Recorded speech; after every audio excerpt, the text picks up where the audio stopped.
우리는 은혜의 보좌에 담대히 나갈 수 있는 그런 권리를 얻은 하나님의 자녀입니다. 그런데 하나님께서 허락하시는 이 안식을 우리가 지금 믿는 자로서 그리스도인이라 하는데 삶 속에서 누리고 있느냐 이렇게 말을 할 때 다 100% 그렇습니다라고 말하기 어렵습니다. 많은 경우는 오히려 그 은혜 보좌에 나아가지 못하고 은혜를 온전히 누리지 못하고 신앙생활 하면서도 여전히 고통 가운데 그렇게 허덕이며 살아가는 것을 봅니다.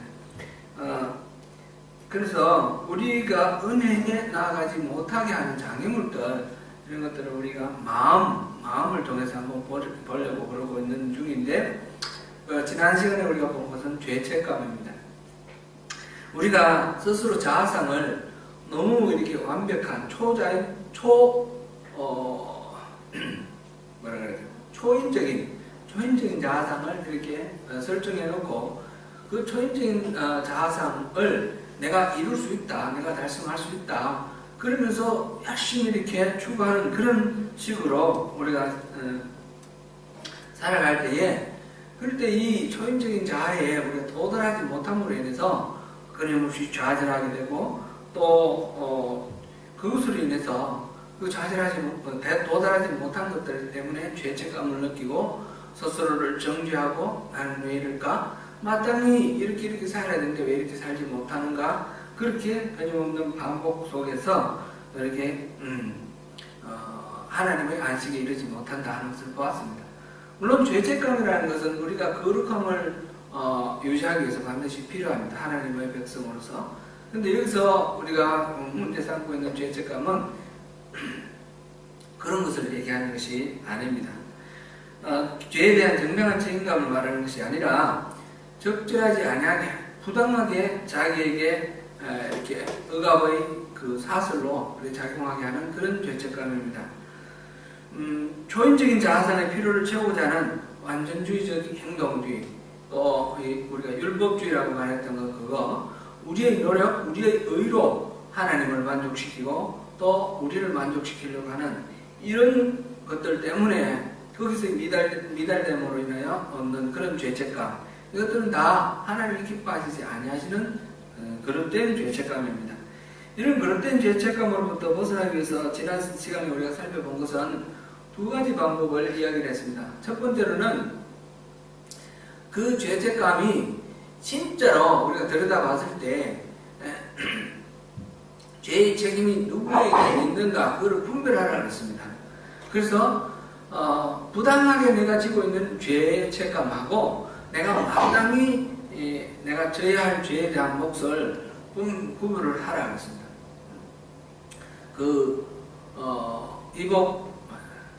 이 의붓 아버지로부터 이렇게 폭행을 당한 여성의 경우 그 어머니의 잘못된 가르침, 네가 잘못해서 그렇다. 이것 때문에 평생 그릇된 죄책감이 짓눌려 살아왔던 거죠.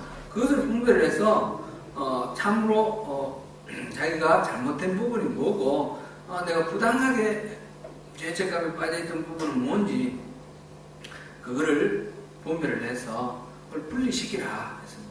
두 번째로는 이제 그게 연장성이 되는데 그러면 내가 책임질 것은 뭐냐 이거죠. 두 번째로는 바로 하나님과의 바른 관계의 회복입니다. 내가 스스로 만들어낸 초인적 자아가 아니라 하나님이 원래 만들기를 원하셨던 그 본래의 모습, 그것을 회복해야 되는 거죠. 우리가 회복해야 될 본래의 모습, 그 본래의 모습으로 우리가 돌아가는 겁니다. 그 본래의 모습의 나는 어떤 나입니까? 하나님이 전적으로 모든 걸 공급해 주시고 우리는 전적으로 하나님을 의존하는 그런 관계입니다. 에덴 동산에서 아담이 하나님과 이루었던 그 관계 말입니다. 그 관계로 우리가 돌아가는 것이 필요합니다. 그것을 내 힘으로 내 능력으로 뭔가를 이루려고 함으로써 그 관계가 깨어져 있는데 이것을 다시 회복시켜서 참된 자, 자기를 부인하고 자기 십자가를 지고 나를 쫓아라 할 때 이 자기 부인은 그릇된 자아를 부인하는 것입니다. 죄된 자아를 부인하는 것이고 그 다음에 그럼으로써 자기가 죽으면 살겠다 말씀하셨는데 그러면서 살 수 있는 참된 자아는 바로 하나님과의 바른 관계 속에 맺어진 이 자아, 진짜 자아, 이것이라는 거죠. 이 자아를 우리가 찾는 것이 중요합니다. 여기에서 어그러져 있는 것이 바로 우리가 죄책감을 느끼고 회개하고 돌이켜야 될 그런 부분입니다. 하나님이 나는 원래 부족한 줄 압니다. 그래서 내가 스스로 의에 도달하지 못함을 아시기 때문에 독생자를 주셔서 독생자가 십자가를 지시고 그 독생자의 십자가 보혈 그 희생으로 인해서 우리를 다시 주님께로 회복시키셔서 하나님의 자녀로 그래 삼아 주셨습니다. 우리의 완벽하지 못함 이것으로 죄책감을 빠질 필요가 없다는 거죠. 완벽하지 못함 때문에 하나님이 사랑을 덧입혀 주셔서 완벽함으로 만들어 주셨습니다. 우리가 생각해야 될 것은 하나님이 더 씌워주시는 이 사랑, 이 은혜 여기에서 떨어져 있느냐, 여기에 온전히 우리가 안에 들어가 누리고 살아가느냐, 그것이 문제인 것입니다. 하나님과의 이 바른 관계 속에서 하나님이 새롭게 덧입혀 주신 이 은혜에 들어가는 것이 바른 신앙이고, 그것이 우리가 은혜를 참으로 이 땅 속에서 누리면서 살아가는 그런 비결이 될 것입니다. 첫 번째 자책감에 대해서 살펴봤고요. 두 번째는 자존감에 대해서 살펴봅니다. 자존감이 낮은 경우 어떻게 할 것인가? 제 아내 얘기를 하겠습니다. 제 아내 얘기를 해서 죄송합니다만 이걸 쉽게 이해하기 위해서 제가 예로 이렇게 드는 것이니까 넓은 마음으로 이해해 주시고 비추어서 우리의 경우에는 어떤 것들이 있는가 한번 생각해 보시기 바랍니다. 제 아내는 지금은 많이 나아졌지만 전에는 제가 이해하기 어려운 그런 부분들이 많이 있었습니다. 예를 들어서 아이들이 TV를 보는데 TV를 보는 것 때문에 여러 번 부딪히고 싸웠습니다. 제일 많이 심각했을 때가 해밀턴 때인 것 같은데 아이들이 금방 이민을 와서 이 영어가 안 되니까 영어 공부를 하기 위해서 DVD를 많이 봤어요. 해리포터 같은 경우 50번 더 보고 그랬습니다. 그 같은 것을 계속 반복해서 봐가지고 대사가 뭔지 자기들이 알아서 서로 둘이서 대화하는 거예요. DVD가 말하기 전에 아들, 딸들이 서로 주고받으면서 대화를 할 정도로 이렇게 도움을 많이 받았습니다. 그러면서 이제 TV도 보고 그러는데, 이제 제 아내는 청소도 하고 집안일 여러 가지 하면서 왔다 갔다 하면서 애들 DVD 보고 TV 보는 거 보죠. 보면서 어떨 때는 가다가 뭐 이렇게 궁금해서 들여다 같이 보기도 하고 막 이렇게 하는데 어느 순간 돌변을 해가지고 애들한테 TV 그만 보라 그러고 코드 뽑아버리고 그 TV를 가라지에 집어넣어버리고 막 그러는 거예요. 하루 종일 TV 본다고 그러면서 어느 적정한 선에서 끊어야 되는데 계속해서 TV 본다고 화를 내는 겁니다. 제 아내는 여러분들 느끼시는 대로 대체로 웃는 낯입니다. 과다하다 싶을 정도로 웃습니다. 꼭 웃음이 나와서 웃는 것보다도 웃어야 된다라고 생각하고 더 많이 웃는 삶을 살려고 애쓰는 그런 캐릭터고 그런 얼굴입니다. 저는 아내가 웃을 때 좋습니다. 웃음이 뚝 끊이시고 심각하게 변하면 저도 무섭습니다. 아이들도 그런 엄마의 그 표현함에 당황하고 무서워하죠. 제가 어느 날 한 번은 그렇게 말을 했습니다. 아내에게 부탁을 했죠. 좀 평정을 좀 지켜달라고. 싫으면서 억지로 웃으려고 그러지도 마시고 또 화난다고 해서 너무너무 화를 내지도 마시고 좀 평평하게 그렇게 했으면 좋겠다고 내가 그렇게 부탁을 한 적도 있습니다. 사실 이런 면은 제게도 있거든요. 어느 순간 갑자기 불같이 화를 내면서 이 분노를 폭발시킬 때가 있습니다. 그 꼭지가 이렇게 돌아갈 때 아이들이 저를 무서워합니다. 이건 제가 그렇게 하면 아이들이 무서워한다는 걸 알기 때문에 안 하려고 하는데 어느 순간 딱 그 지점에 도달하면 그렇게 꼭지가 돕니다. 여러분, 우리 모두가 비슷한 것 같아요. 우리 모두에게 분노가 있어요. 분노가 있는데 그 분노가 우리가 스스로 절제하면서 이렇게 깔아앉아 있는데 어느 순간 이게 폭발하는 경우가 있어요. 폭발하는데 여기는 특정한 패턴이 있는 것 같습니다. 저의 경우에도 이렇게 생각해보면 뭐 때문에 폭발을 하는지 그거를 우리가 알면 잘 이해를 하고 우리 이길 수 있겠다 그런 생각을 해봅니다. 제가 볼 때는 그게 자존감하고 연결이 있는 것 같습니다. 자존감이 이렇게 든든하게 써 있으면 웬만해도 괜찮은데 이 우리 자존감이 낮은 부분이 있거든요. 그래서 그 부분이 건드려지면 폭발하는 거죠. 인간관계 속에서 이 자존감이 낮은 것은 많은 문제가 있습니다. 이 대화를 하는데도 그냥 일반적으로 이렇게 대화를 할 때 상대가 말하는 것을 있는 그대로 객관적으로 듣지 못합니다. 우리의 그 나름대로 프리즘을 가지고 글로써 듣습니다. 여기에 나의 낮은 자존감 이게 딱 개입이 되면 상대방은 의도하지 않았는데 내가 상처를 입고 그것 때문에 분노하고 그것 때문에 또 절망하고 좌절하고 그것 때문에 오만을 품고 그렇게 되기도 합니다. 사소한 일 때문에 이 일이 망쳐지는 그런 경우들이 참 무수히 많습니다. 인간관계 속에서 이 자존감 이거를 우리가 잘 세우고 그리고 불필요한 갈등을 만들어내지 않는 것이 참 필요하다 이런 생각이 듭니다. 우리가 초인적인 자아상을 만들어 놓고 그것을 위해서 막 열심히 에너지를 투자하면서 노력하면서 바르게 살아보려고 하고 나는 이런 인생을 이루어 보겠다고 노력하면서 살아가는 가운데 그게 도달하지 못함으로 인해서 나는 왜 이럴까? 나는 이 정도도 안 되나? 이러면서 자존감이 낮아지는데 이 자존감이 낮아지는 사람들의 그 인성 유형이 한 3가지 정도로 이렇게 다르게 나타납니다.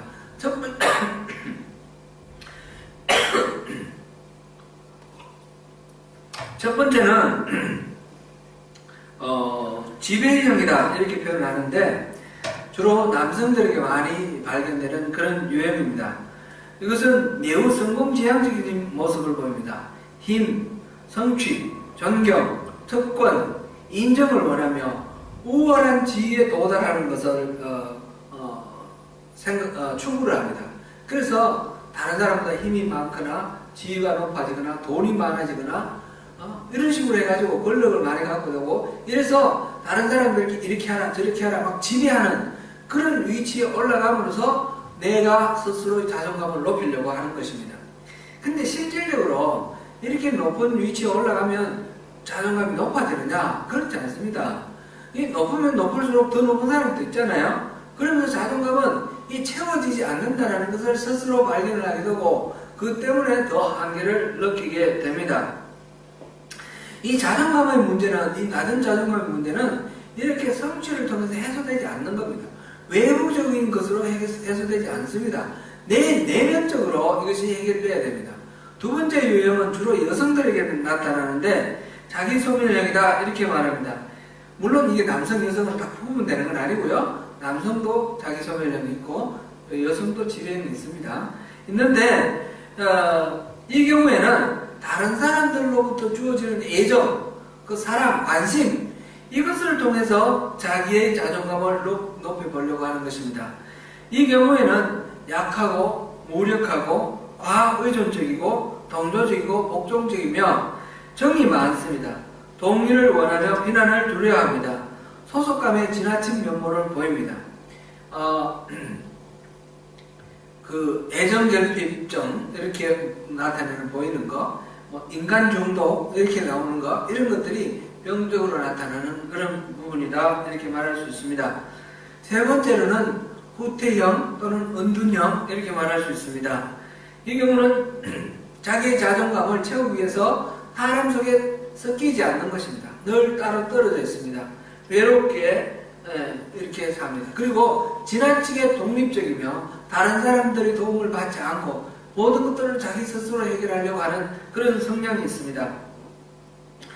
그리고 남을 공격할 줄도 모르고 또 자기 약점을 보이는 것을 극도로 싫어합니다.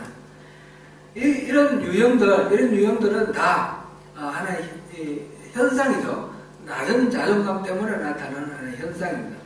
우리의 이 낮은 자존감은 외부로부터 어떻게 해결할 수 있는 것이 없기 때문에 내적으로 내면적인 어떤 변화를 통해서 이거를 회복을 하고 이 자존감이 높아지도록 그렇게 해야 되는 것인데, 어떻게 하면 이 자존감을 회복할 수 있는 것인가?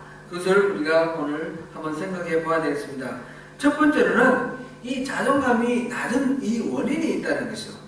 낮아지는 원인이 우리 초자연적인 자아를 세워놓고 그걸 위해서 노력할 때 그것이 좌절되게 되는 하나의 뿐만 아니라 몇 가지 될 수도 있고 그런 요인들이 있는 것입니다. 자존감을 해치는, 상하게 만드는 그런 요인들이 있습니다. 그 요인들을, 그건 주로 우리가 자라는 과정 속에서 부모를 통해서 부모의 양육 패턴에 따라서 많이 영향이 만들어지는데, 이런 경우 과거에 있었던 그 고통스러운 경험, 그것과 직면하는 것이 필요합니다. 직면을 해서 그 문제를 해결을 해야 되는 것입니다. 제 아내의 이야기로 돌아가서 그 원인이 무엇인가 우리가 얘기를 해보았습니다. 얘기를 해보니까 제 아내의 아버지, 곧 저희 장인어른의 그 영향이 너무 컸던 것 같습니다. 제 아내의 아버지는 밖에서 굉장히 젠틀하신 분입니다. 그런데 집안에서는 굉장히 이렇게 권위주의적이고 좀 이렇게 독재형 그런 분입니다. 이제 TV로 우리가 예를 들었으니까 TV에 맞춰서 생각해 보면 집에 TV가 있는데 TV 채널권은 전부 아버지께 전부 100% 있습니다. 다른 사람 보고 싶은 거 볼 수가 없고 아버지가 보고 싶은 거 봅니다. 아버지가 밖에 나갔다가 들어오실 때 TV를 보고 있으면 특별히 아들, 딸들이 학생들이 이럴 때 TV를 보고 있으면 난리가 나는 거예요.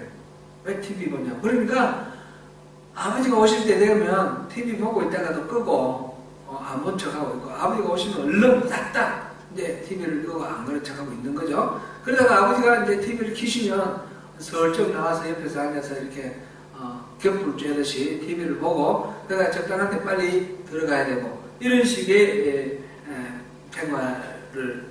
생활 패턴을 하면서 이 아내에게 내면화되어 있는 것이 있는 거죠. TV에 대해서는 어른들이 보는 권위를 가지고 있어야 된다. 어른들이 채널권을 갖고 있어야 된다. 또 아이들은 학생들이기 때문에 너무 많이 보면 안 된다. 이런 어떤 룰이 내면화가 되어 있는 것이죠. 이게 무의식 속에 내면화가 되어 있는데, 근데 이제 이민 와가지고 이렇게 살아가면서 실질적으로 이 아이들이 영어 공부를 위해서 많이 필요하니까 그 TV 보는 것을 허용을 했습니다. 의식적으로는 다 이해가 되는데, 얘들이 TV 보는 것도 이해가 되고 한데, 무의식 속에 얘들이 자기들 계속 TV 보고 있고, 엄마가 왔다 갔다 하면 눈치도 좀 살피면서 또 끄든지 뭐 그런 것도 해야 되는데, 안 그러고 뻔뻔스럽게 계속 보고 있고, 그러니까 이 어릴 때 아버지하고 관계 속에서 딸이 아버지에게 보였던 태도하고 이 얘들하고 이 너무 다른 거예요. 그러니까 자존심이 상하는 거예요. 자존감이 높으면 상관없는데 자존감이 낮으니까 그걸 건들려 버리는 거죠. 이것들이 나를 무시하네. 엄마가 이렇게 왔다 갔다 하고 눈치를 좀 이렇게 막 주면 적당히 보고 들어가야지. 이런 식의 생각이 드니까 그 한계를 넘어가면서 화가 나는 거죠. TV 이제 앞으로 못 본다. 그리고 이제 코드 뽑고 가라지 집어넣어버리고. 이제 그러면 또 이게 TV가 되게 또 필요하니까 조금 이따가 적당한 시간에 또 꺼내가지고 다시 틀고 그 일이 이제 이렇게 되는 거죠. 부모의 이제 원래 이제 하나님이 우리를 만들어 주시고 하나님 다 공급해 주시던 것들을 부모가 공급해 줘야 되는 그런 상황인데, 이 부모가 우리 부모들이 다 완벽하지 못하지 않습니까? 부모들이 죄인이니까 그걸 완벽하게 못 채워주니까 부모가 채우지 못하는 부분을 스스로 나름대로 어떤 목표를 정해놓고 스스로 채우려고 하는 이런 초인적 자아, 이걸 형성해 놓고 난 뒤에 거기에 도달하려고 나름대로는 어떤 기준을 세우고 분모를 통해서 기준을 세우고 뭐 이러면서 세우는데 그 기준에 우리가 도달하기 어렵습니다. 어려우면서 나는 왜 이것도 안 되나? 이 자존감이 낮아지는 그런 것도 있고 부모가 또 이 양육하면서 잘 존중하면서 또 의견 물어보고 이러면서 우리를 존중해주면 우리가 스스로 자존감 올라가는데 대체적으로 한국 부모들은 그렇게 자녀들의 의견을 물어보지도 않고 뭐 오붓하게 대화하는 그런 케이스도 아니고 요즘 엄마 아빠들은 다 다르죠. 우리 주은이 아빠는 말씀 서로 대화 많이 하나요? 네. 그렇게 우리 부모들은 지금 현재의 부모들은 그래요. 근데 우리 세대의 부모들은 아주 권위주의적이고 가부장적이고 일방적이었습니다. 그러니까 이게 자존감이 높아지지 못하고 이 낮은 상태. 그래서 이 낮은 자존감으로 인해서 불필요하게 갈등이 노출되고 문제가 되는 것입니다. 작은 어떤 문제 때문에 무시당하는 것 같고 저도 이제 울컥울컥하고 화를 낼 때 보니까 그 자존감이 건드려질 때인 것 같아요. 아이들이 뭔 말하는데 자기 나름대로 주장을 하는데 그것이 아이들의 의도하고 다르게 제가 느끼기에 이 부모를 무시한다 이런 생각이 딱 드는 거예요. 그러면 막 분노가 폭발하는 거예요. 불같이 화를 내는데 그것이 우리 연약함, 우리 부모의 연약함인 것 같습니다. 이 고통스러운 이 문제, 이제 TV를 보는 아버지와의 그 관계 갈등 속에서 이런 것들이 형성됐다는 게 인식이 되면 그 아버지와의 그 관계에 그거를 이제 직면을 해서 그 문제를 풀어야 되는 거죠. 그래서 아버지를 용서하고 아버지가 나에게 이런 억압했던 건데 그 아버지가 당연한 것이 아니고 부당한 겁니다. 부당한 것에 대해서 바르게 인식하고 그것을 아버지를 용서를 해주고 내 마음속에 그 얽힘과 속박 그것을 풀어버려야 됩니다. 용서라는 것은 상대를 위한 것이 아니라 나를 위한 거 아닙니까? 나를 자유롭게 하기 위해서 우리가 용서를 해야 되는 거죠. 우리가 이제 내적 치유를 한다 그러면 항상 어릴 때에 이런 기억들을 자꾸 덜추어내는데 이 기억들을 덜추어내면 전에는 생각 안 했던 그런 것들이 막 원망으로 되고 오히려 부모님이나 또는 형제들이나 이런 그냥 무심코 지나가는데 그 속에 이런 나의 오늘날 이 인격의 왜곡됨을 불러일으키는 어떤 원초가 있었구나 단초가 있었구나 그러면서 오히려 내적 치유를 통해서 부모를 이렇게 막 원망하는 그런 마음이 생기고 그것이 도리어 상처를 심화시키는 그런 경우도 있습니다. 이게 내적 치유가 불완전할 때 그렇습니다. 근데 이 과거와 직면을 하면 직면하는 거 그것을 통해서 용서를 하고 떨쳐버리고 그 다음에 그 상처에서 회복돼야 됩니다. 그 상처에서 그대로 묶여 있어서는 안 되는 것입니다.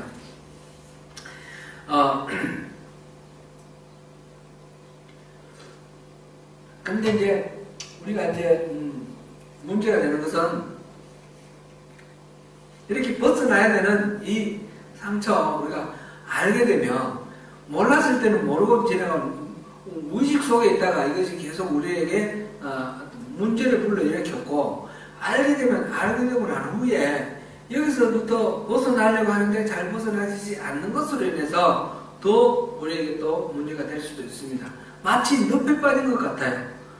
이게 걸어가다가 쑥 빠졌는데 이 늪인 줄을 알면 알아야 될 거 아니에요. 모르면 우리가 방법이 없어요. 그런데 알고 난 뒤에 늪에 빠졌다고 허우적거리면 어떻게 되나요?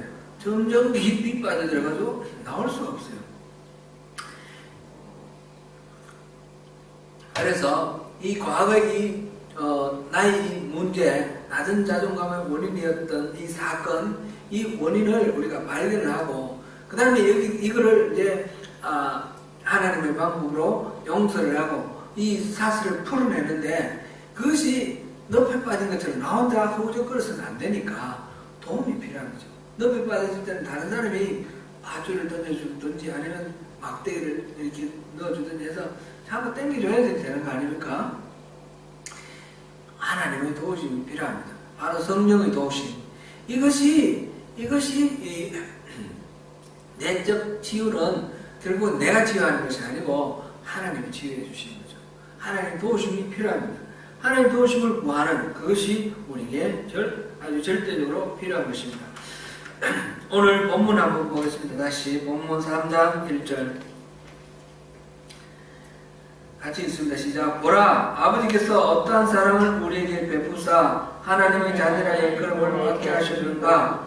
우리가 그러하도다. 그러므로 세상이 우리를 알지 못하면 그를 알지 못합니다. 아버지께서 어떠한 사랑을 우리에게 베푸사 하나님의 자녀라 일컬음을 받게 하셨는가. 이거는 하나님 아버지가 우리를 하나님 자녀로 이렇게 일컬음을 받게 하기 위해서 보여주신 그 사랑이 여기 어떠한이라고 했는데 얼마나 크냐, 얼마나 대단하냐, 어마어마하다. 그거를 지금 말하고 있는 거죠. 그걸 지금 표현하고 있는 표현입니다. 하나님의 그 사랑은 아주 너무너무 큰 것입니다. 우리가 상상할 수 없는 그 정도로 하나님은 우리를 사랑하시는 겁니다. 하나님은 마치 이 세상에 나 하나밖에 없는 것처럼 그렇게 우리를 사랑하시는 것입니다. 그 사랑을 우리가 알게 될 때에 우리가 이 자존감이 건강하게 바르게 세워지는 것입니다. 사도행전 25장 26장에 보면 바울 사도가 그 가이사랴에서 벨릭스 총독 때 이 2년 동안 갇혀 있다가 그 다음에 벨릭스가 떠나가고 난 뒤에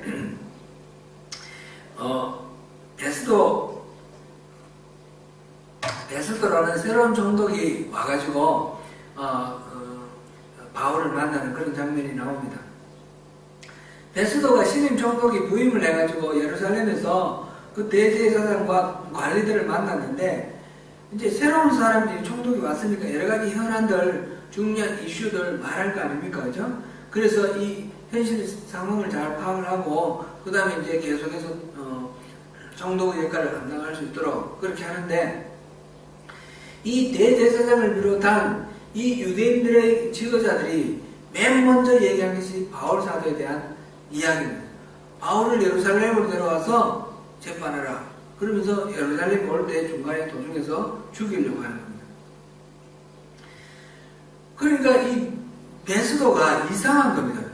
다른 건 뭐 여러 가지 현안 바보가 많을 텐데 이 바울이라는 사람은 왜 그렇게 대제사장과 고위 관리들이 그렇게 이 문제를 먼저 해결해 달라고 그렇게 요청을 할까?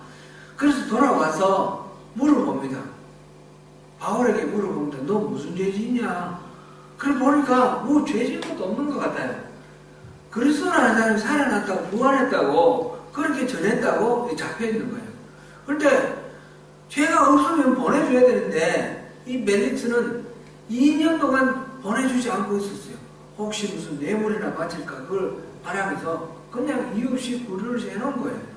그러니까 이 문제를 풀어야 되겠는데 그냥 이 총독이 그냥 풀어주기도 어려우게 이 유대인들 지도자들이 제일 먼저 현안을 그걸 들고 나왔잖아요.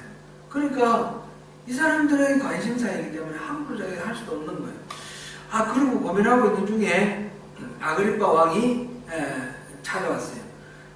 이제 새로 신임 총독 문안차들이 왔습니다. 그래서 아그리파 왕하고 같이 의논을 하면서 이 바울이라는 사람이 이렇게 있는데 그 대제사장하고 이렇게 와서 이 문제를 먼저 해결해 달라고 그러는데 난 왜 그런지 모르겠다고 그랬더니 그럼 한번 만나보자. 그래서 같이 만나는 거예요. 아그리파는 예수 그리스도에 대해서 굉장히 많이 마음이 열렸어요. 그래서 그 그리스도에 대해서 복음을 전하는 사람이라니까 바울에 대해서 궁금해서 만나보겠다고. 그래서 만났습니다. 그러니까 총독하고 그 다음에 아그리파 왕의 그 부인 왕비 버니게 그 다음에 또 여러 고위 관리들 이렇게 모여가지고 바울을 만났습니다. 그때 바울이 하는 이야기가 그것이 사도행전 26장 29절 말씀입니다.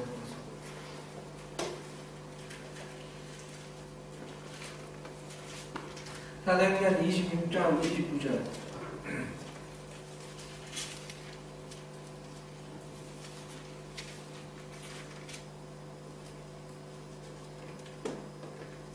이제 자기가 전한 것은 모세가 예언한 대로 바로 그리스도가 고난을 받고 죽었다가 죽은 자 가운데 살아날 거다. 이걸 전한 것밖에 없습니다. 이렇게 이제 말을 하고, 그 다음에 바울이 이런데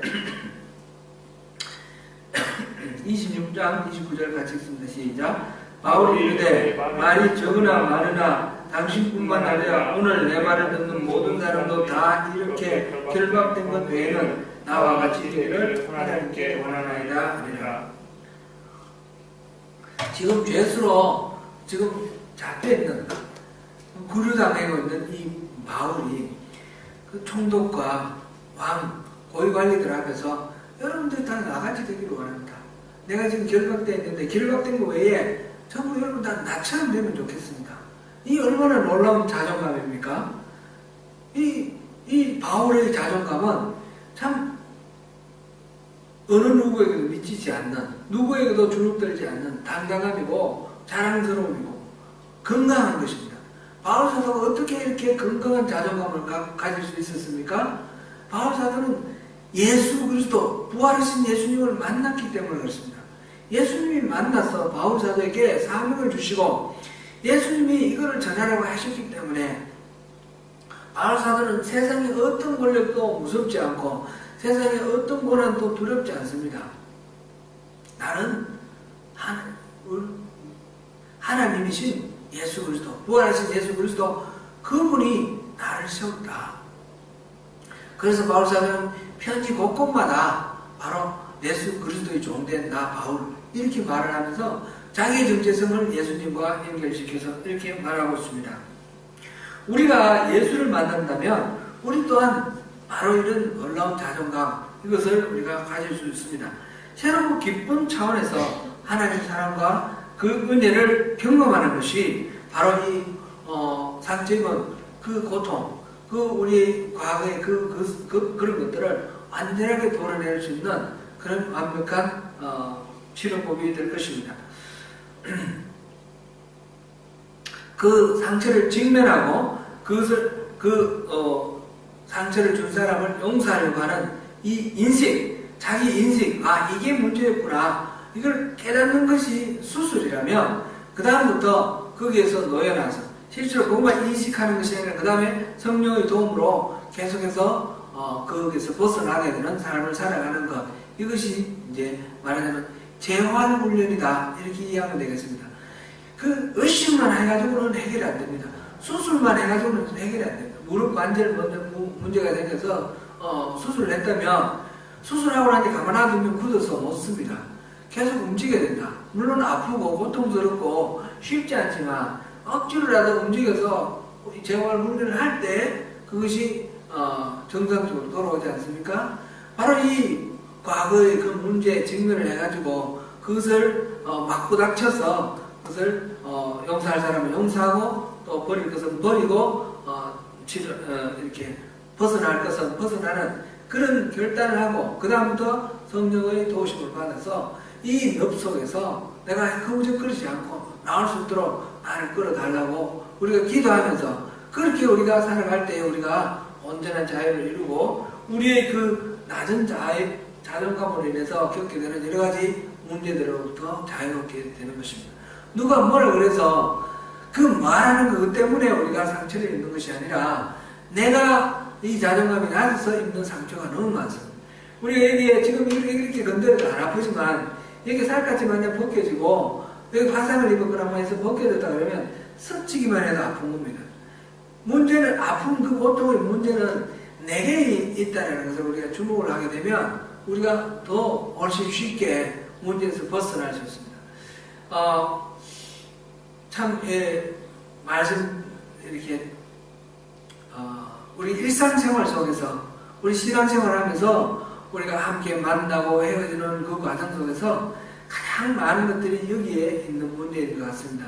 우리 내면적으로 우리가 건강하고 바르게 자존감이 세워져 있으면 아무 문제 없을 그런 일들이 그것 때문에 관계가 어그러지고 그것 때문에 불필요하게 마음속에 원망을 품고 한을 품고 원수가 되고 함께 하나님 나라를 향해서 걸어나가야 될 믿음의 동력자, 우리 공동체 안에서 또 상처를 입고 교회를 떠나기도 하고, 교회 떠나면 끝입니까? 영원한 하나님 나라에 다시 만날 건데, 그때 또 우리를 어떤 얼굴로 우리가 만나겠습니까? 그 속에 속에 속속들이 다 보이는데, 참 이것을 생각하면 너무너무 안타깝고 아픕니다. 그냥 아프면 교회를 떠나면 끝나는 것처럼 생각하는 그 사실이 너무너무 안타깝고요. 우리가 기도하면서 이 문제를 풀어야 됩니다. 이것으로부터 자유롭게 해결돼야 됩니다. 그렇지 않으면 끊임없는 그 문제의 소용돌이 속에서 헤어나지 못하면서 늪에 빠져드는 것처럼 그렇게 우리가 살아갈 수밖에 없습니다. 우리가 이 마음의 이 문제를 생각하면서 하나님이 우리에게 주신 이 고귀한 이 우리 자존감에 대한 하나님의 그 이해, 이것들을 우리가 내면하시게 됩니다. 3장 2절을 보겠습니다. 오늘 본문 3장 2절. 3장 2절 읽겠습니다. 시작. 사랑하는 자들아, 우리가 지금은 하나님의 자녀라. 장래에 어떻게 될지는 아직 나타나지 아니하였으나 그가 나타나시면 우리가 그와 같을 줄을 아는 것은 그의 참모습 그대로 볼 것이기 때문입니다. 그가 나타나시면 우리가 그와 같아질 거예요. 그가 누구예요? 예수 그리스도. 우리가 예수 그리스도와 같은 존재가 될 거라는 거예요. 우리가 시시한 존재가 아니에요. 우리는 우리 스스로 봤을 때 문제와 허물과 약점투성이로 보이는데, 하나님과 바른 관계에 놓이게 되면 하나님이 모든 것들을 다 커버해 주시고 다 공급해 주실 때에 그때 그 모습은 예수님의 모습하고 똑같다는 거예요. 우리는 그렇게 하나님으로부터 부름받은 자들입니다. 우리가 부질없이 우리 스스로의 그 연약함에 자존감이 낮아져서 그것 때문에 전전긍긍할 필요가 하나도 없는 것입니다. 사랑하는 성도 여러분, 지금 보이지 않지만 그분 예수 그리스도가 오실 때 우리는 바로 그분과 같은 그런 존재가 될 것입니다. 현재는 비록 내가 보잘것없어 보이고 도무지 존중할 것 없어 보이는 그런 초라한 존재이지만, 사실은 내가 이미 그분과 연합하여서 그분과 같이 고귀한 존재가 되어 있는 것입니다. 끊임없이 기도하면서 내 안에 계신 그리스도를 만나고 그분과 의논하며 그분이 또 이끌어 가시는 그 길로 걸어가는 인생을 통해서 우리가 새로운 피조물이 되고 새 사람을 입으시기를 바랍니다. 주님이 이미 허락하신 은혜를 누리면서 이미 이곳에 임하신 하나님 나라, 그 하나님 나라의 백성으로서 천국의 삶을 죽고 난 뒤에 먼 훗날이 아니라 지금 바로 여기서부터 그 하나님 주시는 자유를 누리면서 그 진리 안에서 우리가 참된 자유를 누리면서 모든 억압과 하슬을 벗어버리고 하나님 그 은혜 안에서 승리하는 저와 여러분 되시기를 축원합니다. 기도하겠습니다.